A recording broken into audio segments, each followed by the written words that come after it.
દુનિયાભરમાં એઆઈના વધતા પ્રભાવ વચ્ચે ભારતે હવે એઆઈ માટે તેની નવી ગાઈડલાઇન્સ જાહેર કરી છે.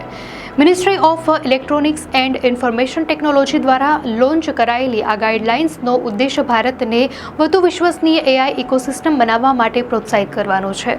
સરકાર માટે વૈજ્ઞાનિક સલાહકાર પ્રોફેસર અજયકુમાર સૂદના જણાવ્યા અનુસાર આ માર્ગદર્શિકા વૈશ્વિક સ્તરે સુરક્ષિત એઆઈ બનાવવા પર ભાર મૂકે છે. આ ગાઈડલાઇન્સને 4 મુખ્ય આધારસ્તંભ અને 7 મહત્વના સિદ્ધાંતો પર બનાવવામાં આવી છે, જેને એઆઈના 7 સૂત્રો કહેવામાં આવે છે.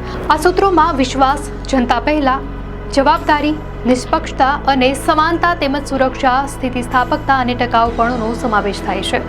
મહત્વની વાત છે કે સરકારે એઆઈ માટે કોઈ નવા કાયદા બનાવ્યા નથી, પરંતુ ઇન્ફોર્મેશન ટેકનોલોજી અને ડેટા પ્રોટેક્શનના જૂના કાયદાઓમાં જ એઆઈનો સમાવેશ કરવામાં આવ્યો છે.